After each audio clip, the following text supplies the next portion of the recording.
उम्मीद थी कि पार्टी मौका देगी, चूंकि आप सबने देखा है विगत 15-20 सालों से पूरी विधानसभा हमारी एक चारागाह की तरह है और केवल नेता इसको चरने का काम करते रहे।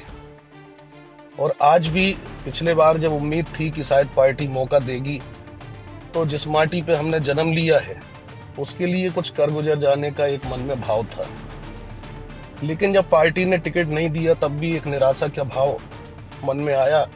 छतरपुर जिला में कांग्रेस पार्टी के भीतर बगावत कम नहीं हो रही है। महाराजपुर से नीरज दीक्षित को टिकट मिली, सो अब नौगांव के नगर पालिका के उपाध्यक्ष अजय दौलत तिवारी बागी हो चले हैं और उनने कई सारे गंभीर आरोप लगाए और अब जल्द संकेत हैं कि वे कौन और पार्टी के टिकट पर चुनाव लड़ सकते हैं। फेसबुक लाइव के जरिए काकई अजय दौलत तिवारी ने, आप भी सुनो। नमस्कार दोस्तों, मेरी प्यारी महाराजपुर विधानसभा के सभी साथियों, मेरे ऊर्जावान नौजवान मेरे भाइयों, आज एक बड़े ही महत्वपूर्ण विषय पे आप सभी की से चर्चा करने लाइव आपके बीच में आया हूं। जैसा कि आप सभी लोग जानते हैं कि 2023 विधानसभा चुनाव के लिए भाजपा की लिस्ट तो पहले ही आ चुकी थी और कांग्रेस की लिस्ट जो कल जारी हुई है, निश्चित रूप से उसको लेके एक मन में बहुत निराशा का भाव है और बड़ी असमंजस की स्थिति है कि क्या करें क्या ना करें। तो इसीलिए आप सभी के बीच में अपनी बात रखने आया हूं और आपके सुझावों की भी एक महत्वपूर्ण आवश्यकता है, क्योंकि आप सबने देखा है किस तरीके से लगातार विगत 10 वर्षों से 15 वर्षों से कांग्रेस के एक छोटे से कार्यकर्ता की तरह हमने कांग्रेस का काम किया और लोगों के बीच में जाके उनके लिए संघर्ष की लड़ाई लड़ी है। चाहे किसानों का मामला हो, चाहे शोषित वंचितों की बात हो, जहां भी हमारा जो सामर्थ्य था, आपने देखा है हम वहां पूरी ईमानदारी के साथ खड़े रहे।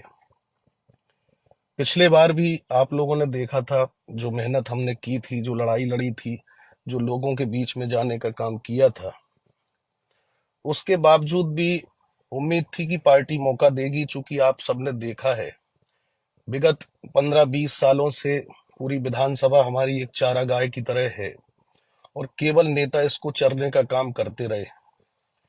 और आज भी पिछले बार जब उम्मीद थी कि शायद पार्टी मौका देगी, तो जिस माटी पे हमने जन्म लिया है उसके लिए कुछ कर गुजर जाने का एक मन में भाव था।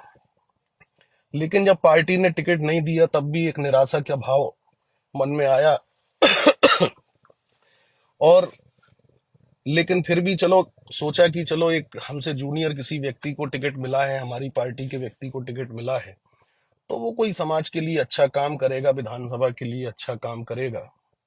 लेकिन जब देखा कि जब कांग्रेस की सरकार बनी तो शुरू में 1.5 साल में जिस तरीके से कांग्रेस के विधायकों ने पूरे जिले के अंदर लूट खसोट और बालू की चोरी करने का जो काम किया है और जो ऑडियो आप लोगों के सामने भी वायरल हुए हैं, आज जो बालू की खुदाई करते रहे उन्हीं को बिजावर से टिकट दे रहे हैं, तो निश्चित रूप से एक मन में बड़ा भाव निराशा का है। इसके बावजूद भी ये सब गंदगी चलती रही है। फिर भी हमने सोचा चलो नगरीय निकाय अनारक्षित सीट हुई है, 1 लाख की शहर की आबादी का हमारा शहर नौगांव है और लोगों का प्रेम स्नेह मिलेगा तो शायद इस नगर के लिए कुछ अच्छा करने का काम करेंगे। लेकिन उसमें भी आपने देखा है कि जनता की आवाज को किस तरह नकार के और लोगों ने धोखेबाजी और गद्दारी करने का जो काम किया है, निश्चित रूप से उस समय भी मन में बहुत निराशा का भाव आया था। तब भी हमने पार्टी की ईमानदार कार्यकर्ता की तरह जाके अपनी बात ऊपर तक रखी थी और ऊपर के वरिष्ठ नेता जो थे, चाहे उसमें कमलनाथ जी हो या और भी जो वरिष्ठ नेता हो, उन्होंने हमसे स्वयं कहा था कि हमें नीरज दीक्षित का विकल्प चाहिए है, क्योंकि उनको भी मालूम था कि ये कितने भ्रष्टाचार में लिप्त हैं और किस तरीके से पार्टी के साथ गद्दारी करके पूरे जिले के वो पूरी विधानसभा के अंदर चारों निकायों को हरवाने का जो काम किया है, वो सब पार्टी आलाकमान के पास जानकारी थी। उसके बाद भी कमलनाथ जी बोले कि दौलत तुम काम करो और मैं ग्राउंड पे तुम्हारी रिपोर्ट देखूंगा और सर्वे पे टिकट होगा। हमने कहा चलो ठीक है। उसके बाद में सबसे पहले तो आप लोगों को बहुत धन्यवाद देना चाहता हूं कि आप लोगों ने जिस तरीके से जो सर्वे में अपना योगदान दिया है, निश्चित रूप से वो सारी चीजें बहुत अच्छे तरीके से ऊपर तक गई थी। लेकिन जिस तरीके का ये टिकट आवंटन पार्टी ने किया है, तो निश्चित रूप से कल से एक बहुत मन में व्यथा थी कि असमंजस में था कि क्या करें क्या ना करें, तो किसी से बात भी नहीं कर पा रहा था। तो फिर आज सोचा बड़ी हिम्मत करके कि आप लोगों के बीच में जाके आपसे आपकी राय पूछता हूं, क्योंकि आप ही लोग हमारा परिवार हो। आगे हमें क्या निर्णय लेना है, क्योंकि इस तरीके से इस पार्टी में रहने का हमें कोई औचित्य तो नजर नहीं आता है कि जहां पार्टी के साथ पार्टी के विधायक ही इतनी गद्दारी करते हो और उसके बाद भी पार्टी उन्हें मौका दे। तो निश्चित रूप से आगे का जो कार्यकाल है, आगे का जो निर्णय है, वो बिना मैं आप लोगों से पूछे नहीं लेना चाहता हूं, क्योंकि आपने देखा है लगातार किस तरीके से भ्रष्टाचार इस 5 साल के अंदर तोरणदारों में द्वारों में क्या भ्रष्टाचार हुए, किस तरीके से टैंकरों में भ्रष्टाचार, यात्री प्रतीक्षालयों में भ्रष्टाचार, और जो एक राशि लोगों की मदद के लिए दी जाती है जिसे स्वेच्छा निधि अनुदान कहा जाता है, वो किस तरीके से अपने रिश्तेदारों को अपने खर्चों को इस्तेमाल करने के लिए की गई। तो वो चिंता का विषय है। आज तक हम और हमारा परिवार कई पदों पे रहे हैं। आप लोगों ने देखा होगा, कभी हमने अपनी गाड़ियों में कभी नेम प्लेट भी नहीं लगाई होगी, क्योंकि हमारा ऐसा मानना है कि व्यक्ति की पहचान पद से नहीं होना चाहिए, पद की पहचान व्यक्ति से होना चाहिए कि फलाने पद पे कौन व्यक्ति बैठा है। आज 8-8 10-10 गाड़ियों में विधायक लिख के जनता को किस तरीके से लूट खोट खसोट करने का जो काम करा जा रहा है, निश्चित रूप से ये बहुत ही दुर्भाग्य है। पहले जब भाजपा की लिस्ट आई थी, तब भी लगा कि ये हमारी जनता के साथ छलावा है। जिस व्यक्ति को जीवन में नकार दिया हो लोगों ने 15,000 वोटों से, उसके बाद ऐसे व्यक्ति को घर में जाके बेडरूम में टिकट दे दिया। तो जिनने महलों से सालों राजनीति करी हो, और उसके बाद भी अगर आज कोई व्यक्ति कहता है कि हमें स्वास्थ्य सेवाओं के लिए काम करना है, फलानी चीजों के लिए काम करना है, तो 20 साल 25 साल एक बहुत लंबा समय होता है। अगर आप 25 सालों में कोई चीज नहीं कर पाए, आपको बार बार मौके मिले, उसके बाद भी आप नहीं कर पाए, तो फिर आपसे कोई उम्मीद नहीं की जा सकती है। और जिनसे उम्मीद की जाती है और जिनसे उम्मीद की और लगाई हम लोगों ने, उनका भी 5 साल में जो सामने आप लोगों की चीजें आई हैं, वो निश्चित रूप से बहुत निराशा की चीजें हैं।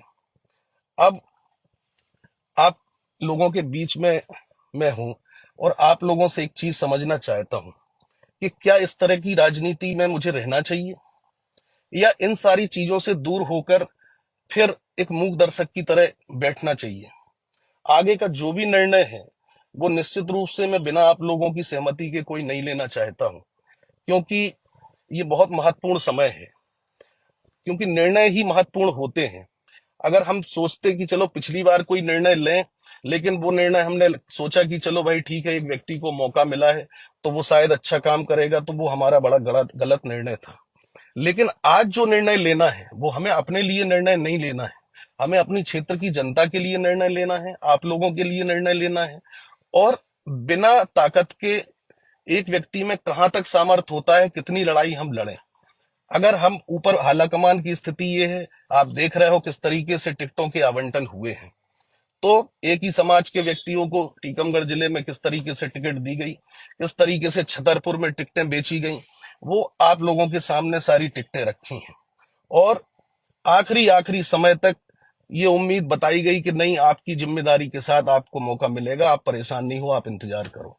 हम इंतजार करते रहे करते रहे करते रहे। अंत में हमने सोचा था कि कमलनाथ जी एक अलग व्यक्तित्व के व्यक्ति हैं, शायद जो कहते हैं उस बात पे वो अडिग रहते हैं, लेकिन जो उन्होंने लिस्ट जारी की है उससे अंतर मन में बहुत पीड़ा भी है और पूरे निराशा का भाव भी है।